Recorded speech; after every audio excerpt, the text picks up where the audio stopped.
शरण्ये त्र्यम्बके गौरी नारायणी नमोस्तुते।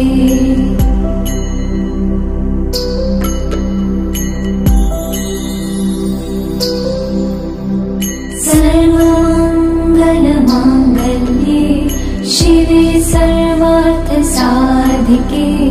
शरण्ये त्र्यम्बके गौरी नारायणी नमोस्तुते।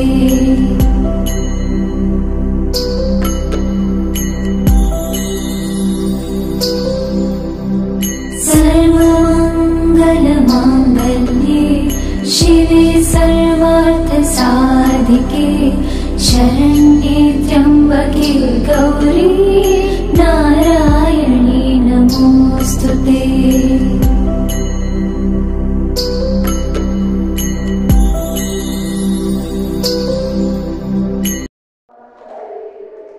हरे कृष्ण कृष्ण कृष्ण हरे हरे राम राम राम हरे कृष्ण कृष्ण कृष्ण हरे हरे हरे राम राम राम हरे हरे कृष्ण कृष्ण कृष्ण पुंडली कवरधारी विठ्ठल श्री ज्ञानदेव व तुकाराम अवधूत चिंतन श्री गुरुदेव दत्त भगवान गोपाल कृष्ण महाराज के जय। भगवान श्रीधर स्वामी महाराज के जय।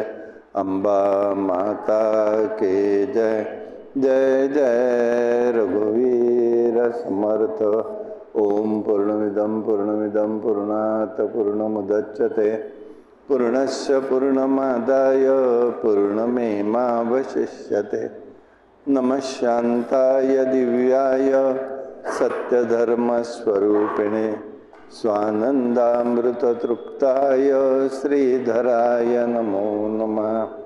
कृष्णाय वासुदेवाय हरे परमात्मने प्रणतक्लेशनाशाय गोविन्दाय नमो नमः। नमो देवै महादेवै शिवाय सततं नमः। नमः प्रकृतिभद्रायै नियतः प्रणतः स्मतः। सर्वमङ्गलमाङ्गल्ये शिवे सर्वार्थसाधिके शरण्ये त्र्यम्बके गौरी नारायणी नमोस्तुते। हरि ओम तत्सत्।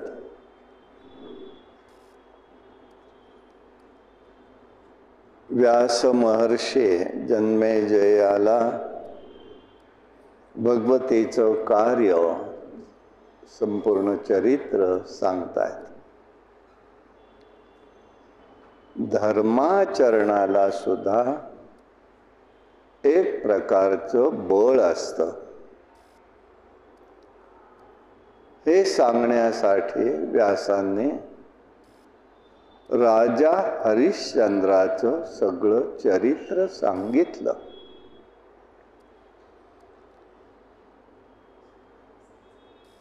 महत्वाची गोष्ट काय आहे? राजा हरिश्चंद्राचं चरित्र म्हणजे तितिक्षा, सहनशीलता, संयमन ह्या गुणाचा अंगीकार मनुष्याने केला पाहिजे हे शिकवण्यासाठी ते चरित्र आहे। आपण भागवताच्या वेळेला बघितलं, यामध्ये एक गोष्ट आहे राजा हरिश्चंद्राच्या बद्दल की इतक्या मोठ्याला घटना सगळ्या घडल्या आणि हे सगळं चाललेलं होतं ते पूर्ण स्वप्नात होतं, परंतु त्याच्यावरती आम्ही इतके पराक्रमी आहोत की आम्ही त्याच्यावरती फिल्मही तयार करू शकलो। पण आम्ही शिकायला काय पाहिजे होतं? धर्माने तो वागणारा राजा, त्याच्यामध्ये हे आत्मगुण कसे होते हे चिंतन त्याद्वाराने आपल्याला समजतं. दुसरं चरित्र सांगितलं, च्यवन ऋषी आणि सुकन्येचं चरित्र सांगितलेलं आहे. आपण भागवतामध्ये ते ऐकलेलं आहे. त्यात आपल्याला काय शिकायला पाहिजे? आपल्या हातून चूक घडली तर त्याचं समर्थन होता कामा नये. प्रामाणिकपणे ती चूक आपण आपली कबूल करणं हे महत्वाचं आहे. सुकन्येने केलं. राजानेही राजकन्या म्हणून तिची बाजू नाही घेतलेली. ऋषींनी सांगितल्याबरोबर ठीक आहे म्हणाले आणि सुकन्येने आपलं सर्व जीवन ऋषींच्या चरणी समर्पण केलेलं आहे. तिने जे काही आचरण केलं त्याचं फळही तिला मिळालं, हेही महत्वाचं आहे. आणि म्हणून हिते दिसून येतं आपल्याला. म्हणून आमच्या द्रौपदीने जेव्हा विचारलंय बघ धर्मराजांना, एवढं सगळं तुम्ही धर्माचरणाने वागता तरी त्यांनी तुम्हाला काय दिलं? धर्मराजाचं उत्तर अतिशय छान आहे. तो म्हणाला, धर्माचरणाने वागण्याची वेदाची आज्ञा आहे. मनुष्याने धर्माचरणाने वागावं ही वेदाची आज्ञा आहे. मी त्याचं पालन करतोय. त्यांनी मला काही द्यावं अशी माझी बिलकुल इच्छा नाही. काय आहे, प्रत्येकाला एक गोष्ट लक्षात घेणं क्रमप्राप्तच आहे आणि ते म्हणजे जे काही घडतं सुखाचं आणि दुःखाचं ते सगळं आपल्या प्रारब्ध कर्माचंच फळ असतं हे ओळखून जो वागतो तो खरा सुखी होतो. दोष नाही देऊ कोणाला. तात्काळ काही वेळेला वाटणारच आहे, स्वाभाविक आहे, मी नाही म्हणत नाही. परंतु ते बाजूला टाकून अंतर्मनामध्ये त्याच्या स्पंद त्याच्या लहरी येऊन देऊ नयेत. आणि यासाठी व्यासांनी मग पुढे जन्मेजयाला भगवतीने सृष्टीत कार्य कसं केलं हेही सांगितलं आहे. दुर्गम नावाचा दैत्य होता. त्याच्या पित्याचं नाव रुरु म्हणून होतं. त्यांनी देवांपासून तप केलं आणि तपाचरण करून देवांकडनं सगळे वेद आपल्या हातामध्ये घेतले. का घेतले? की वेदाच्या आज्ञेने ही लोक राहतात, त्यांच्याकडे बळ येतं, म्हणून ते आपल्याला जिंकू शकतात. मग आता ते वेदच आपण घेऊ.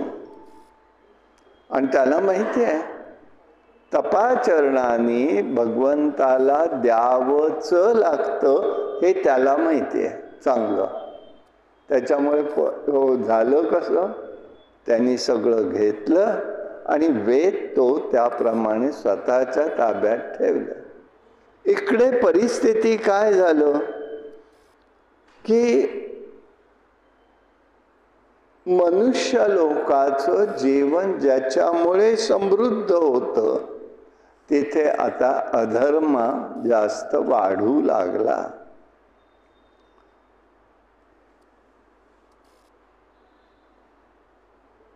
आता गंमत बघा, तीच गोष्ट ब्रिटिशांनी ओळखली. इथे राज्य करताना त्यांनी ओळखलं की या ठिकाणी जी काही माणसं घडतायत ती वेदपाठ शाळेत घडतायत, तनुमन त्यांची तिथे घडतायत, म्हणून ती पद्धतच त्यांनी मोडकळीला आणली. मॉन्टेसरी सुरू केली आणि आता तर काय प्ले ग्रुप आणि काहीतरी निघाले आता. म्हणजे आम्ही कुठे चाललेलो आहोत काही समजत नाही, विचित्र चाललंय. आणि म्हणून दुर्गमानी वेद नेले, त्याचा परिणाम असा झाला, ब्राह्मण आपलं वेद कर्म सगळे विसरून गेले. स्नान, संध्या, नित्य नियम, होम, श्रद्धा, जप, तप सगळ्याचा लोप झाला.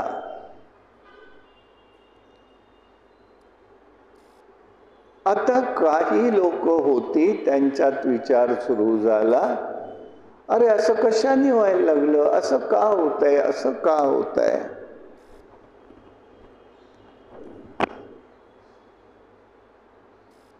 देवांनाही त्यांचं यज्ञकर्मातून आविर्भाव मिळण्याचे झाले, त्यांनाही क्षीणता आली. असुरांबरोबर त्यांनाही युद्ध करता येईना. शेवटी सगळे जण गिरी गुहामध्ये जाऊन बसले. विश्वचक्र मोडलं जातं यातनं. आणि म्हणून त्यांनी विचार असा केला की आता विश्वसृष्टीतलं चक्र विस्कळीत झाल्यामुळे दुष्काळच सगळीकडे पडला. सामान्य जीवाला पाणी सुद्धा मिळेनासं झालं. आता काय करायचं असा प्रश्न सगळ्यांपुढे निर्माण झाला. आणि म्हणून भगवती देवीची आराधना सगळ्यांनी केली. ध्यान मार्ग, समाधी मार्गाने तिचं मानस पूजन सुरू ठेवलं. कारण प्रत्यक्ष करता येईना. असं हे आपण आजारी आहोत, काम काय करणार अशी एक परिस्थिती येते काही वेळेला. अखंड भगवंत चिंतन करायचं असेल तर ते सर्वांगाने होऊ शकतं. लक्षात ठेवायचं आहे, सर्वांगाने होऊ शकतं. परंतु मानसिकता पाहिजे, मनात इच्छा पाहिजे. आणि म्हणून हे श्रद्धेनी करायचं आहे.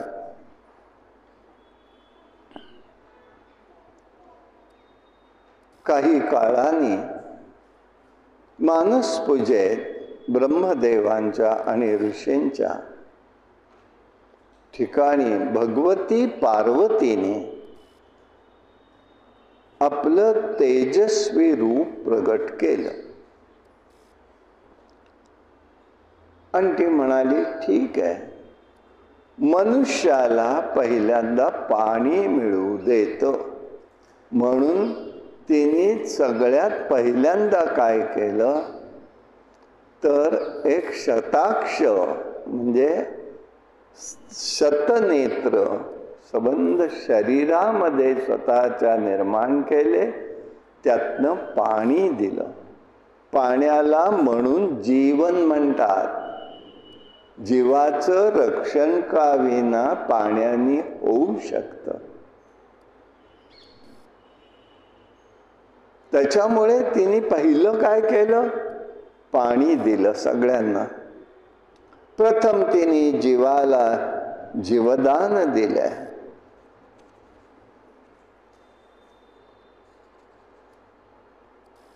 नऊ दिवस अखंड पाण्याची बरसात केली, सर्वांना तृप्त केलं.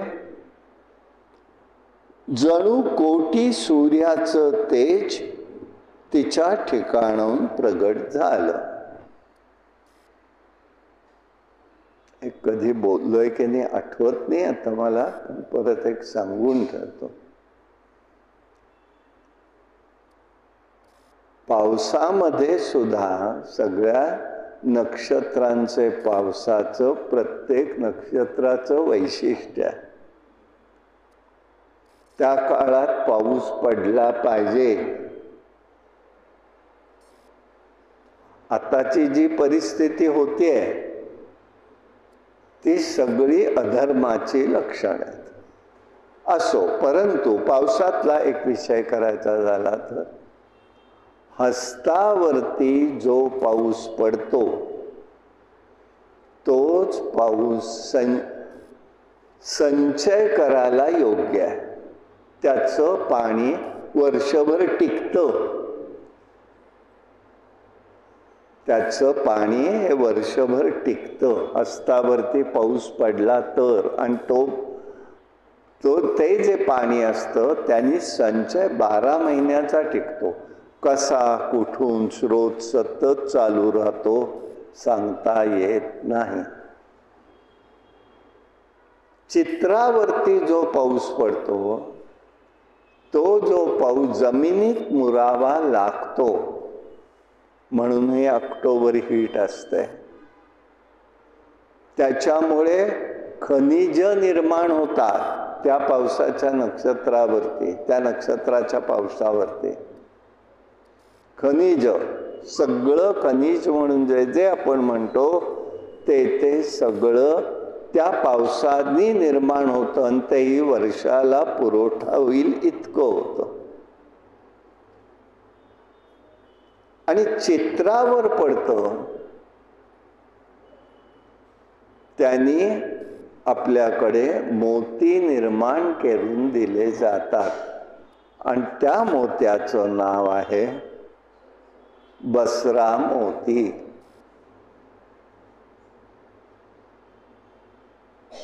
अतिशय कणखरही असतो, पाणीदार असतो, त्याचा रंगही वेगळा असतो.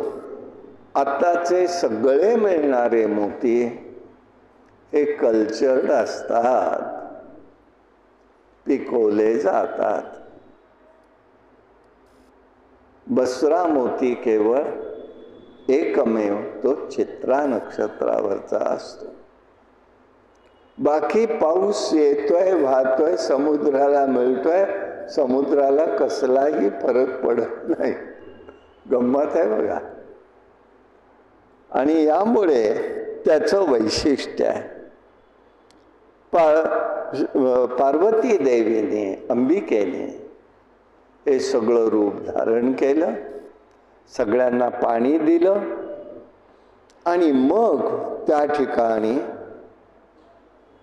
खाण्याची व्यवस्था लगेच व्हावी म्हणून पार्वतीनेच एक रूप धारण केलं. म्हणजे आता ह्या शताक्षीने म्हणजे शतनेत्राने, ते रूप म्हणजे शाकंभरी. शाक म्हणजे भाजी. सगळ्या याच्यामध्ये पहिल्यात लवकरात लवकर काय पिकतं? भाज्या. लोकांना खायला भाज्या मिळाव्यात, निदान पहिलं ते तरी. इतर धान्यांना थोडा वेळ लागतो, आणि त्याचा प्रयोग बघायचा असेल तर आज आपल्याच ज्यांच्याकडे असेल त्यांना घट बसतात. किती दिवस झालेत आता नवरात्र बसून? 5-6. मग काय झालं? आता शेत कसं आलंय? कसं आलं 6 दिवसात? दुसऱ्याच दिवशी लगेचच्या लगेच त्याला कोंब येऊन वाढायला सुरुवात होते. शाकंभरी आहे. म्हणून शाक म्हणजे तिने शाक दिलं, सगळ्यांना भाज्या दिल्या पहिल्यांदा. आणि या भाज्यांनी लोकांना थोडासा दिलासा मिळाला. मग दुर्गम दैत्याशी घनघोर युद्ध झालं, त्याच्यामध्ये त्याचा वध झालेला आहे. भाज्या दिली, फळं दिली, लोकांना सुखी केलं. म्हणून आजही आपण काय म्हणतात, डॉक्टर आपल्याला आजारी असलं की फळं खा म्हणतात की नाही. मग ते कशाचं लक्षण आहे?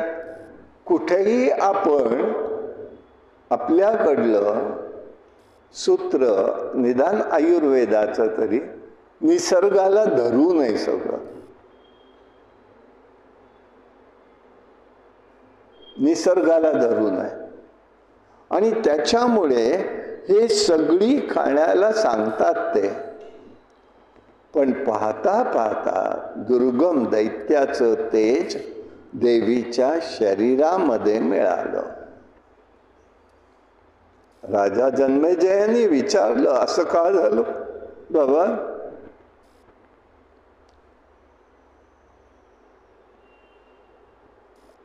दुर्गमाला म्हणजे कशासाठी सांगतायत बघा व्यास महर्षी. दुर्गमाला वेद नेल्यामुळे, वेदाचं सान्निध्य काही काळ मिळाल्यामुळे त्याला उत्तम प्रकारची गती मिळाली आणि भगवतीकडनं वध होऊन तो तिच्या शरीरामध्ये प्रविष्ट झाला. म्हणून धर्माचरणाला महत्व आहे. उदाहरण सांगतो मला, आपल्या नित्य व्यवहारातला बघा. जर करणारं कोणी तसं असेल तर म्हणजे जर तर मधलं, की घरामध्ये एक जण देवाची कोणी उपासना करत असे, पती असो पत्नी असो, त्या किंवा मुलं बाळ असो, पण त्याला जर सहाय्य केलं, इतरांनी त्याच्याबरोबर केलं, उत्तमोत्तम आहे. नाही झालं, सहाय्य केलं, तर तेही धर्माचरण घडणारी गोष्ट आहे, वाया जात नाही. आम्हीच का असे जेव्हा प्रश्न निर्माण होतील आणि होतात, तिथे सगळं सत्व स्वत्व संपून गेलेलंच असतं. म्हणून आपल्याकडे पहिल्यापासून सांगितलेलं आहे काय कसं करावं. आता तो कालबाह्य झाला. सडा, संमार्जन, रांगोळ्या, चैत्रांगण, आता हे हस्त नक्षत्राचं हे सगळं कालबाह्य झालं. परंतु हे आलेलं आहे, सांगतायत ते त्या ठिकाणी, याच्यासाठीच आहे ते. धर्माचरण वाया जात नाही. आणि म्हणून हे वेद काय आहेत? तर वेद हे ज्ञान आहे, ते स्वयंप्रकाशित आहे. विस्मरण हा मृत्यू आहे. देवीने अद्भुत हे कार्य केलं, म्हणून तिला आता दुर्गा म्हणू लागले. दुर्गा नाव दुर्गम दैत्याच्या वधावरून पडलेलं आहे. व्यास म्हणतायत भगवतीच्या उपासनेने मनुष्याला जीवनामध्ये ऐश्वर्य, कांती, भक्ती प्राप्त होत असतं आणि संसाराची आसक्तीही कमी कमी होऊ लागते. धान्याची इच्छा शेतकरी करतो, तेव्हा शेतामध्ये तण वाढून देत नाही, म्हणजे इतर काही वाढून देत नसतं. तसं मनात उपासना केवळ करावी, ध्येय धरावं, बाकी सर्व गौण समजावं. ही गौण वृत्ती भगवती काढून टाकत असते. आता असं वाटेल ह्या सगळ्या व्यासांच्या सांगण्यावरती की मग नक्की काय होतं. साधी गोष्ट सांगतो आणि त्याच्यामध्ये सगळेजण माझ्यासह, मी तुमच्यातलाच एक आहे, फक्त बोला म्हणताय म्हणून बोलतोय. जपाला बसलं, ध्यानाला बसलं की काय काय होतं अंतर्मनात ज्याचं त्याला माहिती आहे. मग हे सगळं सोडायचं का? मला विचारलं होता एकाने प्रश्न असा.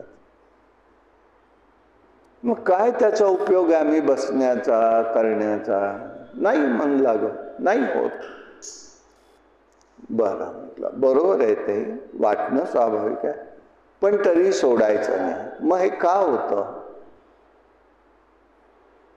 उपासना म्हणजे काय आहे? पहिली गोष्ट लक्षात ठेवायची. जप करत असला तरी ती उपासना आहे. ती काय आहे?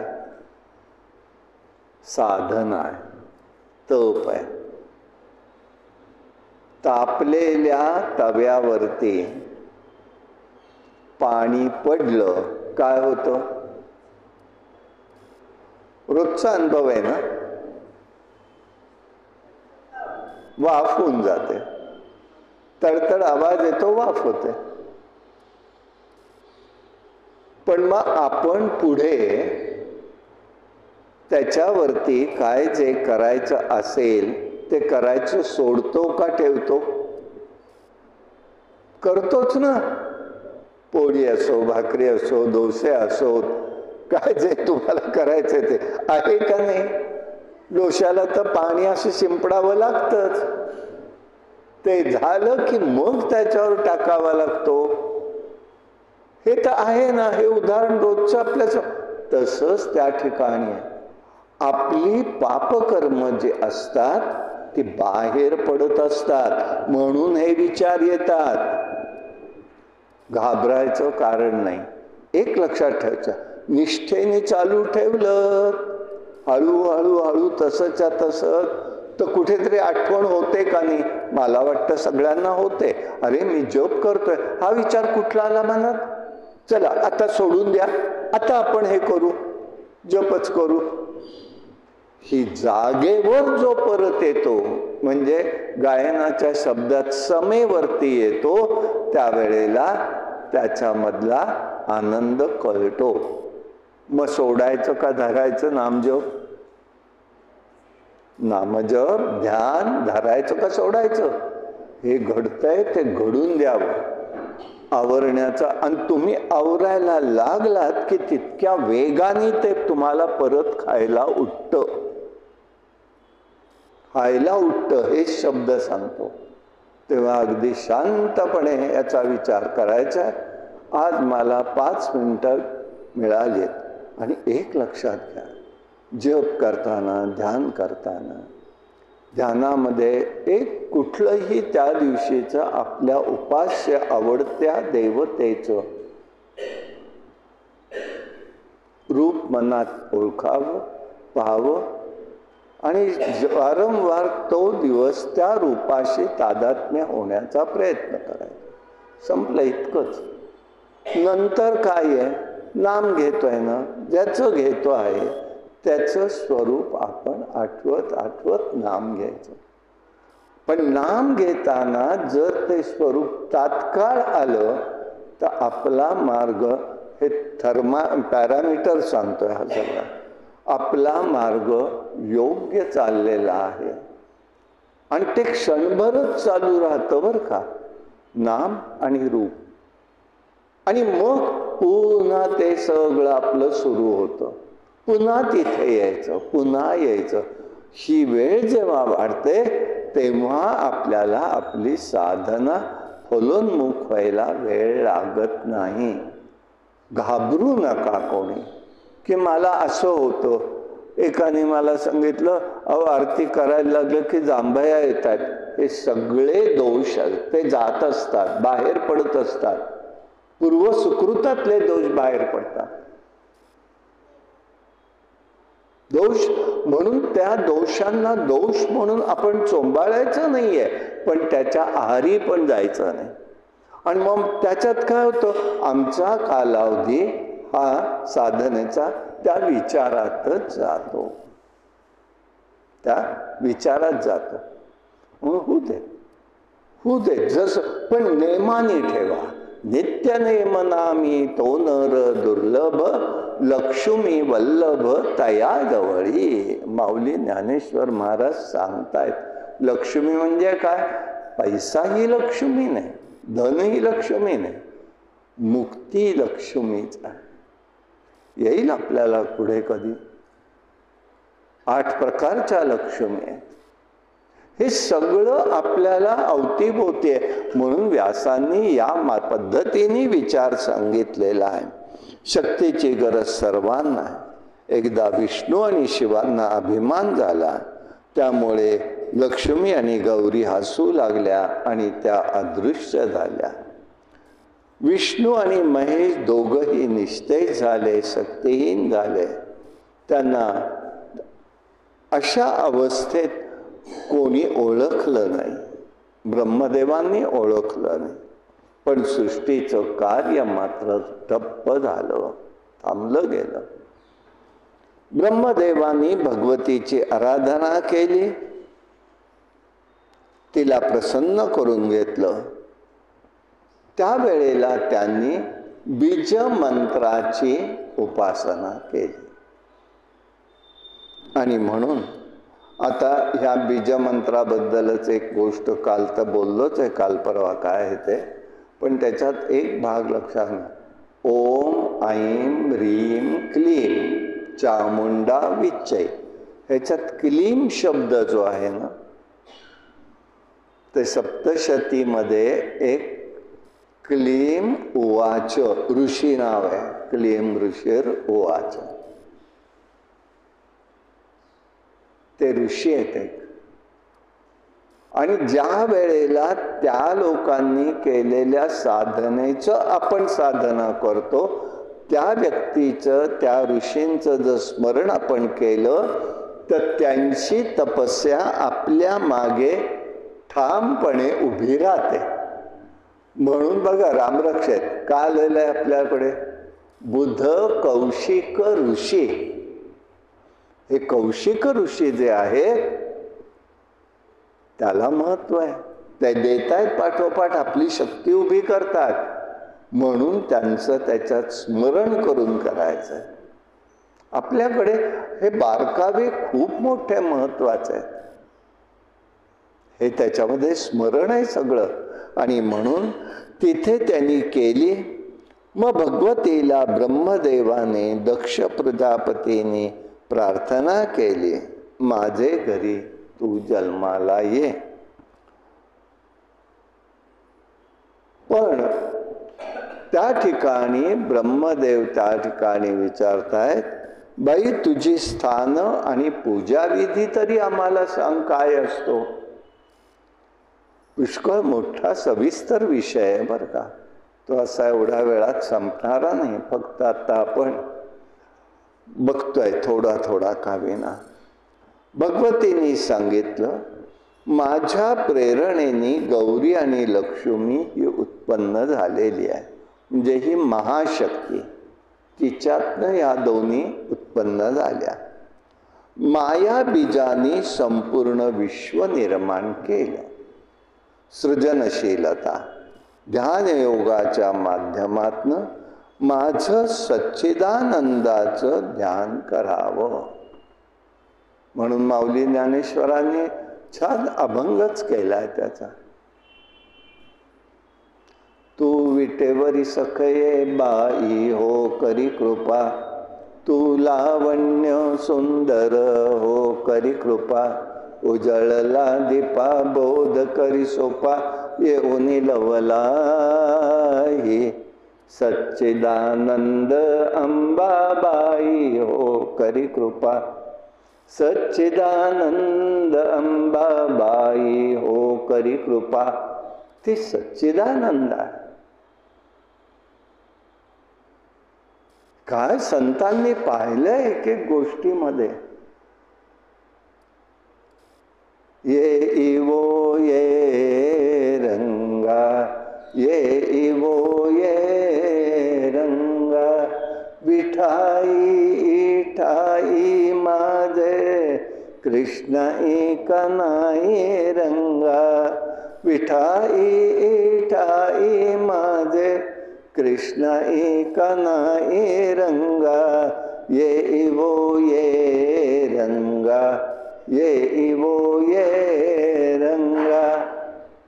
केवढा विषय तिथे सुद्धा दिसतंय आणि त्याला त्या महाशक्तीला सगळ्यांनी स्वीकारलेलं आहे. आणि त्याच्यामधून हे त्या ठिकाणी गेलं आणि सांगितलं आणि भगवती मणिद्वीप क्षेत्रात गेलेली आहे. शंकरांची प्रथम भार्या सती होती.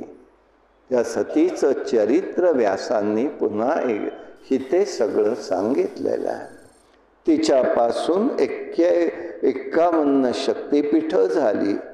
पुढे ऋषींनी पुन्हा प्रार्थना केली म्हणून ती हिमालयाच्या उदरी अंबिका म्हणून प्रगट झाली. शंकरांबरोबर विवाह झाल्यावर तिचं नाव पार्वती झालेलं आहे. आणि मग शंकर पार्वती कैलासावरती राहू लागलेली आहे. या भगवतीची अनेक तीर्थ आहेत. प्रत्येक ठिकाणी कार्य केलं त्या शक्तीच्या ठिकाणी प्रगटीकरण झालेलं आहे. वाराणसीत विशालक्षी नैमिषारण्यात लिंगधारिणी हस्तिनापुरात जयंती काही पर्वतावरती शैल पर्वतावर माधवी वराह पर्वतावर जया सह्याद्री पर्वतावर एकवीरा हरिश्चंद्रगडावर चंद्रिका रामतीर्थावर रमणा करवीर क्षेत्री महालक्ष्मी अशा प्रकारच्या एकूण 108 शक्तिपीठ निर्माण झाली. तिथे जावं यथाशक्ती देशकालानुरूप पूजन करावं यथाशक्ती दानधर्मही करावा. दानाचा अर्थ अनासक्त कर्म यज्ञ दान तपश्चैव न त्याज्य. आणि कुठपर्यंत केलं पाहिजे तेही सांगताय. न त्याज्य कुठपर्यंत पावनानी मनीषणा मन पवित्र शुद्ध होईपर्यंत किंवा आपल्या इच्छा ज्या काही असतील त्या पवित्र होईपर्यंत करायला पाहिजे. मग यज्ञदान तपस काय आहे? यज्ञ म्हणजे सारखंच यज्ञकुंड हवन हवन ऋद्वीच नाही. यज्ञ म्हणजे समर्पण भाव.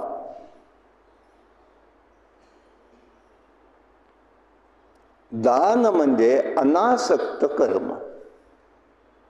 हे केलं की मला हे मिळावं नाही, अनासक्त कर्म. आणि तप म्हणजे स्वाध्याय. आता काय माझ्या आयुष्यात राहिलंय, मी किती करणार नाही, अखंड अभ्यास करायचा आहे. ते चैतन्य आहे. बघा तुम्ही, तुम्हाला जगण्याला हुरूप वाटेल असेल तेव्हा जाणारच होतो. विधी लिखितच आहे. ते जन्माला आलेला निश्चित जाणार आहे, आज नाही उद्या. मग त्यासाठी आपण वाट बघण्यापेक्षा अहो तोपर्यंत चिंतन तर करावं ना, मनन करावं ना. रडू नाही त्यासाठी. होत नाही रडू नाही, होतंय ते करावं. आणि म्हणून हे स्वरूप त्यांनी सांगितलं. व पार्वतीचं स्वरूप येण्यासाठी चैत्र मासाचं नवरात्र या ठिकाणी सांगितलं. अश्विन महिन्यामधलं मासाचं नवरात्र जे उपासना ऋषींनी करायला सांगितले तो महिषासुराचा वध आणि शुंभ निशुंभाचा वध एका वेळेला नव्हते, वेगवेगळ्या वेळेला होते. ते यासाठी आहे. चारही वेद ऋषीमंडळी उपासना करत असतात. तेव्हा हिमालयाने तिला आत्मज्ञानाचा उपदेश कर म्हणून प्रार्थना केली. तेव्हा देवीने त्यावेळेला उपदेश केला. त्या उपदेशाचं नाव आहे देवी गीता. 10 श्लोकांचीही आहे. अशा प्रकाराने ते झालं. भगवतींनी सांगितलंय. मी गोश्वारा सांगणार आहे. गीता त्याची स्वतंत्र आहे. 10 अध्याय आहेत त्याचे. मी निर्गुण निराकार स्वरूप आहे. मी सच्चिदानंद रूप आहे. हे रूप तर्करहित, निर्देशरहित, उपमारहित, अनामय असं आहे. तिच्यापासून माया शक्ती प्रगट झाली आहे. ती शक्ती रूपासून चेतन अचेतनातही ती आहे. चेतनात अचेतनातही आहे. मग अचेतनामध्ये आम्हाला दिसत नाही, बरोबर आहे, कारण ती आम्ही जाणू शकत नाही. पण जवळनं जाणायचं असेल तर एक गोष्ट आहे, ती म्हणजे शालिग्रामाला तुळस नित्याने वाहत गेलं तर ती तुळस शालिग्राम खाऊ शकतो, खात असतो. स्त्रियांनी शालिग्रामाला स्पर्श करायचा नाही आहे. आणि एकदा त्याचं पोट भरलं की तो त्या मुखातनं सुवर्ण देऊ लागतो. अचेतनातलं चेतन रूप म्हणजे शालिग्राम. स्पर्शास्पर्श झाला तर त्याच्याला छिद्र पडू लागतात. म्हणून अजिबात त्याची परीक्षा कोणी घेऊ नका. अनेक प्रकारच्या त्या गोष्टी भगवंत निर्माण करतोय. तो शालिग्राम या जिथेच मुक्तिनाथाच्या वर असलेलं जे आहे कुंड, दामोदर कुंड, तिथे तयार होत असतात.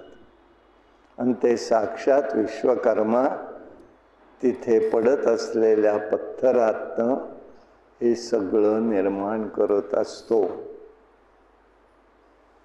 हे सगळं अनुभवायचं आहे, अनुभवावा. आणि मग तिथे त्यांनी ते सांगितलं, तिला कोणी ज्ञान, माया, प्रधान, प्रति, शक्ती, अजा असं म्हणतात. जे कोणी जाणत नाही ते तिला अविद्या, अज्ञान रूप समजतात. हे सगळी अंधश्रद्धा आहे असंच म्हणत राहतील ते. ही शक्ती विचारवंतांसाठी असती म्हणतात. ती सदैव असतेच म्हणून असती आहे. ती हीच आत्मरूपा आहे. हिला जाणण्यासाठी मनुष्याने दीर्घ प्रयत्न करावे लागतात. लज्जा आहे, भय आहे, प्रेमपूर्ण भक्ती आहे. या साधनाने सर्व संग परित्याग करून मनाचा निरोध करावा आणि तिची उपासना करा. प्रकृती 2 प्रकारची आहे. एक माया स्वरूपी आहे आणि एक अविद्या स्वरूप आहे. माया सत्वगुणाची आणि अविद्या रजो तमो गुणाची आहे. माया ही स्वतःच आश्रयस्थान असलेल्या चैतन्यालाही आच्छादित करू शकत नाही. म्हणून ती माया आहे. परंतु जीवाला मात्र ती 2 ठिकाणी बघते, आवरण आणि विक्षेप. आणि म्हणून चैतन्य जसं दिसत नाही, दिसणं हा गुण जडाचा आहे, ते चैतन्य स्वयंभू प्रकाशित आहे. आणि म्हणून तिला नित्या असं म्हणतात. देवीचं एक नाव नित्या आहे, एक नाव असती आहे, ती सदैव आहे म्हणून, आणि एक नाव नित्य आहे. म्हणून भगवतीचा अभाव नसतोच. म्हणून हे ते सदैव असतं. माझे स्वरूप हे अव्यक्त, अव्याकृत माया शबलीत असतं. माया म्हणजे काय? या गुणांनी मिश्रित असते. गुणांनी मिश्रित म्हणजे काय? परत प्रश्न येतो आपल्याला. सुवर्णाचा, शुद्ध सुवर्णाचा, नुसत्या सुवर्णाचा दागिना घडतो, घडत नाही. तो टिकतही नाही. टिकत नाही म्हणजे झीज लवकर लवकर होते. पण त्याच्यामध्ये तांब मिसळलं तरच दागिना घडू शकतो. म्हणून असं त्यामुळे त्या ठिकाणी अशा गोष्टी घडत असतात.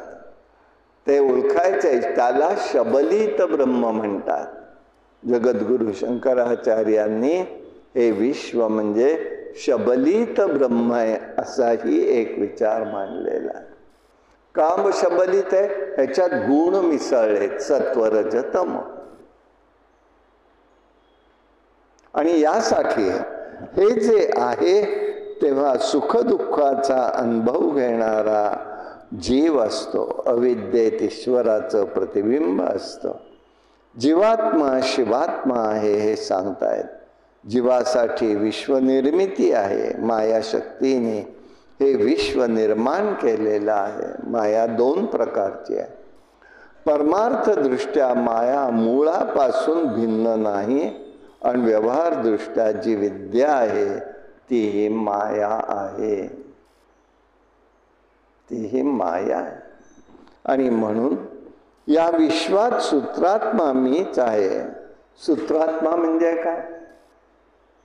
मणी जसे ओतो आपण, मणी जसे ओतो आपण दोऱ्यामध्ये, सुवर्णामध्ये, तांब्यामध्ये, धातूमध्ये, तसे मणीच्या आतलं ओलं जातं एकसारखं. का बरं? आत सूत्र असतं. त्याला ती म्हणते मी सूत्रात्मा आहे. म्हणून भगवद्गीता जर म्हटलं तर भगवद्गीतेचं एकाच गोष्टीत सगळं आलेलं आहे. ते कोणतं आहे? अगदी पहिल्यापासून शेवटपर्यंत एकच सूत्र आहे, कर्तव्य. अर्जुना, तुला स्वधर्म केला पाहिजे. तुझा स्वधर्म आता युद्ध करण्याचा आहे. ते तुझं कर्तव्य आहे. म्हणून हे सगळे प्रकार सांगितले त्यात त्यांनी. अनेक ज्या गोष्टी आलेल्या आहेत, ज्ञानमार्ग, कर्ममार्ग, उपासना मार्ग, यज्ञ संकल्पना, हे सगळं त्याच्यातून आलेलं आहे. पण सूत्र कुठलं आहे? अर्जुना, तुला कर्म केलं पाहिजे. अर्जुना, तुला कर्तव्य कर्म केलं पाहिजे. माऊली म्हणतात स्वधर्म तुझा तोच आहे, तुला केलं पाहिजे. हा जो भाग असतो ते सूत्रात्मा. तसंही ते सूत्रात्मा ही एकच आहे. आणि म्हणून ब्रह्मा, विष्णू, महेश, रुद्र, गौरी, ब्राह्मी, वैष्णवी मी आहे. सूर्यमंडल, नक्षत्रमंडल, सर्व पशु पक्षी, क्रूरकर्मी, सत्कर्मी, स्त्री पुरुष, सर्वांमध्ये मी आहे. जेथे जे पाहण्यात व ऐकण्यात येते, आत बाहेर सर्वत्र व्यापून मी आहे. असं म्हणत म्हणत तिथे जन्मेजय राजाला भगवतीने विराट रूपात दर्शन दिलं. जे अर्जुनाला दाखवलं होतं. देवीचं मस्तक आकाश आहे, चंद्र सूर्य नेत्र आहे, दिशा कान आहेत, वेदवाणी आहे, वायू प्राण आहे, विश्व हृदय आहे, पृथ्वी जांदा आहे, पाताळ नाभी आहे, ज्योती चक्र आहे, हृदय स्थळ आहे, महरलोक ग्रीवा आहे, जनलोक हे सुमुख आहे, सत्यलोक मस्तक आहे, तपोलोक ललाट आहे, इंद्रादी बाहू आहेत, शब्द श्रोत्र आहे, अश्विनी कुमार हे नासिका आहे, घ्राण आणि गंध आणि घाणेंद्रिय आहे, अग्निमय मुख आहे. दिन रात्री पापण्या ते पाहून हिमालय अवाक झालेला होता. ते तिचं रूप बघून अवाक झालेला. शेवटी त्यांनी सांगितलं, अर्जुन म्हणाला तसंच, की बाई हे तुझं रूप नको दाखव मला, आपले तू सामान्य माझ्या मुलीच्या रूपात दे दिस. भगवतीने विराट रूप अंतर्धान पाहून मनोहर रूपात दर्शन दिलं. देवीने पूजनाचा प्रकार सांगितला. आता त्याच्यात त्यांनी अंतबाह्य पूजा, माझी बाह्य आणि अंतपूजा अभ्यंतर सुरू असते. बाह्य पूजेचे 2 प्रकार आहेत. एक वैदिक पूजा आणि एक जी असते ती तांत्रिक पूजा आहे. तांत्रिक म्हणजे तंत्र मार्गाची नाही, तंत्र आहे पूजेचं. पूजेचं तंत्र म्हणजे काय? परत आला प्रश्न आम्हाला. भाजी आणायला गेलो, बटाटे घ्यायचे, टॅमॅटोही घ्यायचे, आधी काय घेणार? पिशवी एक आहे. तंत्र आहे, तंत्र आहे. जो आधी टॅमॅटो घेईल आणि नंतर बटाटे घेतले, घरी येईपर्यंत रस्ता तयार. तंत्र आहे. आम्ही कसं करायचं आहे ती तंत्र आहे. आणि म्हणजे त्या तंत्रात पूजेबद्दल तंत्र काय? पहिलं काय आहे? गंगा पूजन. नंतर काय आहे? शंख पूजन. नंतर काय आहे? घंटेचं पूजन. नंतर काय आहे? दिव्याचं पूजन. हे तंत्र आहे. मनाला येईल तसं तुम्ही करायला लागलात, वाया जाईल असं नाही, पण फलोन्मुख होत नाही. फलोन्मुख होत नाही, हे तंत्र. आणि म्हणून वैदिक पूजा करायचे म्हणजे प्रथम शांत आणि सावध राहून करावयाचं पूजन आहे. दंभ अहंभाव यात सुटणं आवश्यक आहे. मी करतो हा अभिमान संपला पाहिजे. भगवंत मजकडून करून घेतो ही भूमिका पाहिजे. ही भूमिका पाहिजे. आणि मला कोणी मदत करत नाही, मला कोणी पाहत नाही, नाही काही बरं. एका अर्थाने ही विरोध शक्तीमध्ये येण्यापेक्षा ना आपल्या तंत्राने आपण करावं शांतपणे. ती भगवत शक्ती असते, ती करून घेते बरोबर आपल्याकडून. आणि म्हणून मन बुद्धी चित्त हा अभिमान सोडून पूजा जप ध्यान हे करायचं आहे. जे अनन्य भावानी मला शरण येतात, सर्वावर दया करतात, प्रेम करतात, निर्हेतुक प्रेम करतात, त्यांना माझ्या स्वरूपाचं ज्ञान प्राप्त होतं असं भगवती सांगते. तंत्रपूजा तंत्राने करावयाची पूजा आहे. ठराविक कार्यसिद्धीसाठी करावयाचं मूर्तीपूजन आहे, ठराविक कार्यासाठी. आता उदाहरण सांगतो. आता हे मी जेव्हा काही वेळेला भागवताच्या वेळेला सत्यनारायणाबद्दल बोललोय की मूर्त असावे, आता लगेच प्रश्न, मग नित्य आम्ही ती मूर्त काय करायची? आवाहन करा, विसर्जन करा, हे वेदमार्ग आहे. आवाहन करा, नित्य ठेवायला लागला तर करणार किती?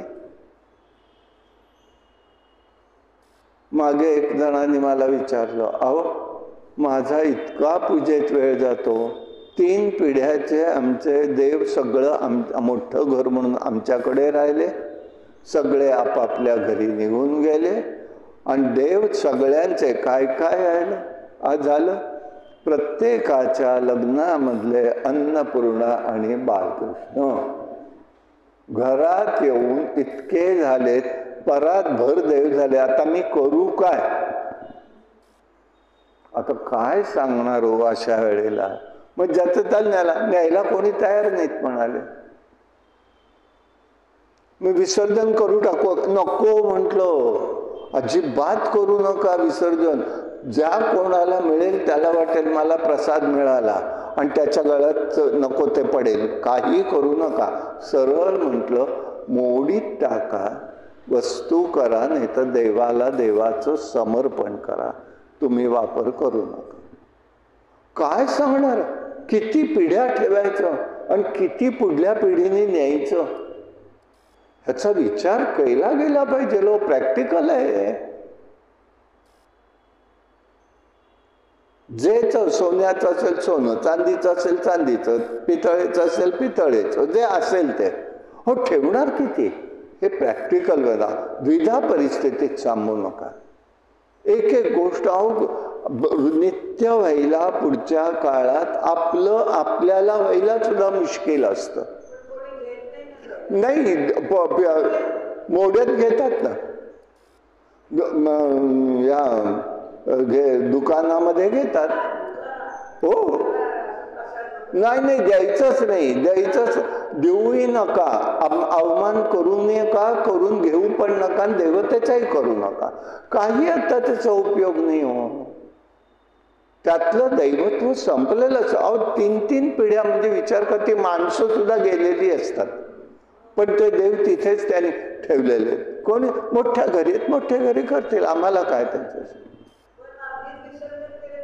नाही. कशात नदीत केले, दुसऱ्याला सापडले तर हो सापडतात ना. अहो नाही ते उद्या दुसऱ्याला सापडणारच, ते असं होत नाही. गेलं तरी पुढे जाऊन सापडणारच ना. असं ते काही पार्थिवासारखं पाण्यामध्ये माती होत नाही ना त्याची. लोकाला का संकट देता, मला हे म्हणायचंय. म्हणजे प्रॅक्टिकल बोलतोय मी, मला पटो न पटो, कदाचित धर्मदृष्ट्या चूक वाटेल, पण मी प्रॅक्टिकल बोलतोय. व नको संकटात कोणालाही टाकू नका. आपलं आणि ती वस्तू करा, देवासाठीच करा. नाही झालं ते पैसे देवाला समर्पण करा कुठेही, ते बरं. पण नाही तर मंदिरात नेऊन ठेवणारी लोक, अहो काय महाभाग मी पाहिले, अहो काय नको असलेलं देव. इथे मला आनंद त्या दत्त जयंतीला पुरे वाट होते माझी अक्षरशः. हो आणि एवढंही नाही. आमचे मोहन जोशी होते नरसिंह मंदिरातले, ते म्हणाले एकाने 1 किलो चांदीचा, जवळजवळ 1 किलो चांदीचा नरसिंह आणून ठेवला. मला बोलवलं, मला म्हणाले घेताय का तुम्ही पूजेला? नको म्हटलं. बाबा नाही, एक चांदीचं असो सोन्याचं असो काही असो, पुढे काय आहे, मी आत्ता माझे हातपाय चालतात बघेन, पुढे. आणि त्या माणसाने केलं काय, ते पूर्वी ह्याचे होते ना कॉल, ते लोकल कॉल काय म्हणतात ते, त्याच्यावरनं फोन करून, अहो त्याचं कडक असतं बरं का, मी आणून ठेवलेलं आहे, तुम्ही ते सगळं सांभाळा. अरेच्छा, ही भाषा मग ठेवलं कशाला? अहो ते म्हणाले इतक्या झाल्यात, 1 ड्रम भर देव झालेले आमच्या इथे. म्हणाले पुढे कठीण नाही, करो न करो आज नाही, आणि पुढे त्यांनी तरी किती करायचं. आता गतिमान जीवन आहे, त्यांना तरी काही अवधी आहे का? नाही, कुठे अवधी आहे त्यांना? कुठे उगीच आपण त्यांच्या गळ्यात टाकायचं आहे? प्रॅक्टिकल होणार. आणि म्हणून त्यांनी ते सगळे विषय सांगितलेले आहेत की मूर्त ही त्या ठिकाणी कशा ठेवायच्या, काय करायचं. मूर्तीपूजन कार्यसिद्धी झाली की विसर्जन. म्हणून आपल्याकडे आवाहन आणि विसर्जन अशा 2 पद्धती पण आहेत. आवाहन करायचं, लगेच अक्षर टाकून झालं कार्य पूर्ण की विसर्जन. म्हणून आहे हे सगळ्यात महत्वाचं. आणि त्या मूर्ती तुम्ही नित्य पूजेत ठेवलं पाहिजे असं नाही. आणि म्हणून त्याचा विचार करायचा. म्हणून मूर्ती, वेदी, चंद्रमंडल, जल, बाण, चिन्ह, यंत्र पूर्ण शृंगारासह पूजन करणं. मग त्यांनी वाराचे सांगितलंय. प्रत्येक वाराला नैवेद्य काय आहे, समर्पण कसं करायचंय. आता बघा, नोकरी करतो आपण, ठराविक वेळेत जावं लागतं ना. एक दिवस म्हणता येईल आमचे लोकल उशिरा आले, बस उशिरा आले, रोज करावं लागतं ना. तसं देवताही वाट बघत असते आपली, म्हणून वेळेला ती पूजा करायची. मनाला येईल तेव्हा नाही, 11ला, 12ला, 1ला, वेळेला सकाळच्या अगोदर, पांध्याना काळाच्या अगोदर झालं पाहिजे. आणि म्हणून मग अभ्यंतर पूजा, हृदय कमळामध्ये पराशक्तीचं ध्यान करावं. ज्ञानात संपूर्ण विलीनता आहे. उपाधिरहित ज्ञान हे माझं परमस्वरूप आहे. मनाने सर्व संपूर्ण समर्पण करायचं. चित्तात ज्ञानस्वरूपाशी तादात्म्य व्हायचं, चिंतन करायचं आहे. जन्ममरणाच्या क्रिया नष्ट होऊ शकतात. म्हणून व्यासमहर्षी सांगतायत, मनाची शुद्धी मननाने, मंत्रांनी मनाची शुद्धी होते, चिंतनाने चित्ताची शुद्धी होते, श्रवणाने बुद्धीची शुद्धी होते. मन शुद्ध झालं की ते शांत होतं. चित्त शुद्ध झालं की वासनांचा क्षय होतो. आणि श्रवणाने एकदा बुद्धीने पक्क केलं तर त्या ठिकाणी आपल्याला निश्चयात्मकता येते. चित्तशुद्धीसाठी अखंड प्रयत्न करावा लागतो. शम म्हणजे अंतःकरणाचा निग्रह आहे. दम म्हणजे इंद्रिय निग्रह आहे. तितिक्षा सहिष्णुता गुण आहे. वैराग्य ऐहिक पारलौकिक आहे. सत्वसंभव सद्गुणांचा अंगीकार करावा म्हणजे आपलं जीवन सुखमय होऊ शकतं. अशा प्रकारचा विचार त्यांनी सांगितला. सुख दुःख भावनेने सतत कर्मबंध पडत असतो. अंतःपूजा, बाह्यपूजा, प्रातःकाळी उठून अशी धारणा करावी. त्या ठिकाणी सद्गुरूचं चिंतन करावं. आणि म्हणून माऊली ज्ञानेश्वरांनी फार, आम्ही नुसतंच वाचन करतो नाही उपयोगाचं, कुठे ना कुठेतरी त्याचा अनुबंध घेता आला पाहिजे, अवलोकन केला पाहिजे. म्हणून माऊलींनी काय सांगितलं 15व्या अध्यायामध्ये, आता हृदय हे आपुले चौफाळून आले भले वरी बैसौ पाऊले. श्री गुरूंचे ध्यान करा. हे असं ध्यान आहे. माऊलींसारखे महात्मे सुद्धा तेच सांगतायत, परमात्मा. आणि म्हणून कुंडलिनी भगवतीचंही ध्यान करावं. प्रथम भगवतीचं तेज पुंज स्वरूपाचं स्मरण करावं. तिचं रूप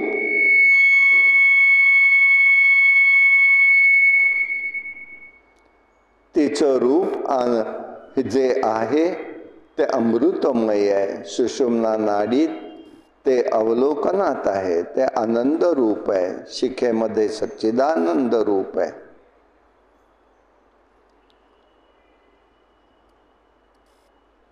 आणि म्हणून प्रथम त्या ठिकाणी न्यास करून प्रतिमा पूजनाला बसावं. मूलाधार चक्रात सगळा योग मार्ग परत त्यांनी सांगितलेला आहे. मूलाधार चक्रात हंकार, हृदयामध्ये रकार, भूमध्ये इकार आणि मस्तकात रिकार आहे. देह एक दिव्य पीठ समजून भगवतीचं ध्यान करावं. प्राणायामाने मन स्थिर होत जातं. हृदय कमळात फुललं, कमळ फुलतं, त्याप्रमाणे तेथे दिग्बंध वगैरे न्यास करावेत. वेदमंत्राने आसन, आवाहन, अर्घ्यपाद्य पूजन उपचार करायचा आहे. चंदन, पुष्प, गंध, सुगंधी द्रव्य आणि श्री सूक्त, देवी अथर्व शीर्ष अशा प्रकाराने त्याचा अभिषेकही करावेत. श्रवण, मनन, निधिध्यास या चिंतनाने समाधी अवस्था लागते. जीवात्मा परमात्मा यांच्यात ऐक्य भावाने स्थिर राहणं ही एक समाधी आहे. पूर्वी स्वयंभू मनेने अशी उपासना केली व्यासांनी सांगितले. पुढे वराह अवतार सांगितला. मग सृष्टी प्रारंभ करून स्वयंभू मनुचं सगळं चरित्र त्यांनी ते सांगितलं. उत्तानपाद प्रियव्रत हे पुत्र आकुती देवहूती प्रसूती यांच्याकडून कन्या यांच्याकडून सृष्टीचा विस्तार झाला. एकदा नारदांनी नारायणाला सांगितलं, गणेश जननी दुर्गा, राधा, लक्ष्मी, सरस्वती आणि सावित्री या 5 देवतांना मी प्रकृती म्हणते. प्र म्हणजे प्रकृष्टवाचक आहे आणि कृती म्हणजे सृष्टीवाचक आहे. या वाचून परमप्रवीण देवी तेच प्रसूती समजली जाते. म्हणून सत्वगुणाच्या प्रकाराने प्र शब्द आहे, रजोगुण तमोगुणा, रजोगुणामुळे कृ शब्द आहे आणि तमोगुणातनं ती शब्द आहे. असे सत्व रज तमगुणांनी सृष्टीचं कार्य अखंडपणे चाललेलं आहे. शरीर एक रथ आहे, आत्मा हा सारथी आहे, बुद्धी हे सारथ्य करते, मन रूपी लगामचा वापर करत आहे. इंद्रिय शरीराचे रथ आहे, शरीराचे अश्व आहेत, विषय हे रस्ते आहेत, अविवेकाने जीव हे सगळं माय माझं माझं म्हणत बसतो. म्हणून अनादिकालापासून ते विद्यमान असलेली भगवती आहे, पुरुषा साक्षी आहे. शक्ती ही प्रकृती आहे, प्रकृती ही नित्य सनातन आहे, तिच्यात ब्रह्माचे सर्व गुण विद्यमान आहे. अग्नी विद्यमान आहेत म्हणजे अग्नीत जशी दाहकता आहे. म्हणून योगी जन स्त्री पुरुष भेद समजत नाही. सत आणि असत सर्व ब्रह्ममय आहे आणि हीच प्रकृती नेहमी जीवाला 5 गोष्टी देत असते. तुष्टी, पुष्टी, लक्ष्मी, धृती, माया हे सगळं ती देत असते. आणि म्हणून श्रुतीने शक्तीचं गुणगान केलेलं आहे. अनंत गुणाचे, अनंत रूपाचे. शुद्ध सत्वरूपात ती परमात्मा असते, सर्व संपत्ती निर्माण करते. हे निर्माण करते जे व्यास म्हणतायत तिथेच तो मी मगाशी आपल्याला म्हटलं तसं हे पाण्याबरोबर सगळं होत असतं आणि मग करते. आणि मग जीवन धारणेसाठी ती ही रूप घेते.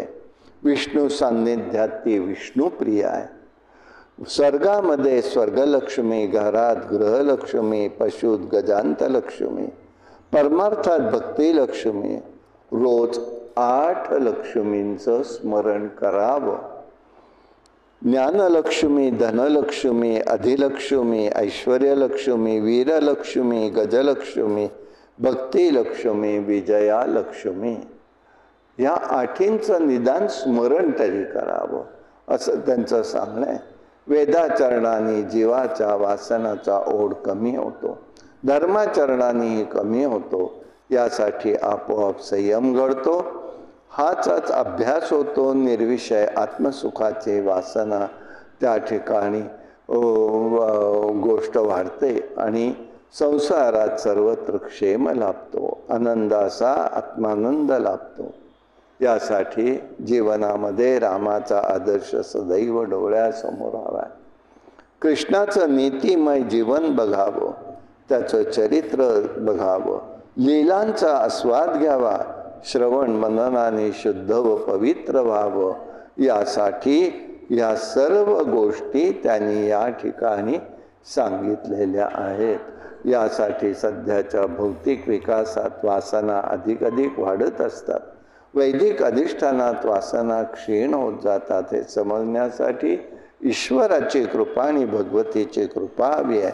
आणि जर ती व्हायची असेल तर त्या ठिकाणी देहात्मता, देहाभिमान हा वाढलात अनुभूती येत नाही.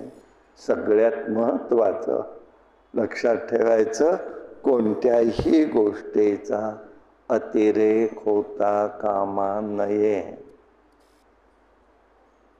सगळ्या गोष्टी आहेत, पण सगळ्याचा कुठेही अतिरेक करायचा नाही. आणि म्हणून क्षत्रियाने क्षात्रधर्म शौर्य पराक्रम विसरून चालणार नाही. ते जर विसरले तर हे सगळं विचित्र घडू शकेल. यासाठी हा बोध त्यांनी या ठिकाणी दिलेला आहे. आता काय सांगतायत ते आपण उद्याला बघू. कायेन वाचा मनसेंद्रिये वा बुद्ध्यात्मना वा प्रकृती करोमि यद्यं सकलं परस्मै नारायणायति समर्पयामि. हरि ओम तत्सत. विठ्ठल विठ्ठल विठ्ठल विठ्ठल विठ्ठल विठ्ठल विठ्ठल विठ्ठल. पुंडलिक वरदा विठ्ठल. श्री ज्ञानदेव तुकाराम अवधूत चिंतन. श्री गुरुदेव भगवान गोपाल कृष्ण महाराज, भगवान श्रीधर स्वामी महाराज की जय. अम्बा माता की जय. जय जय रघुवीर समर्थ.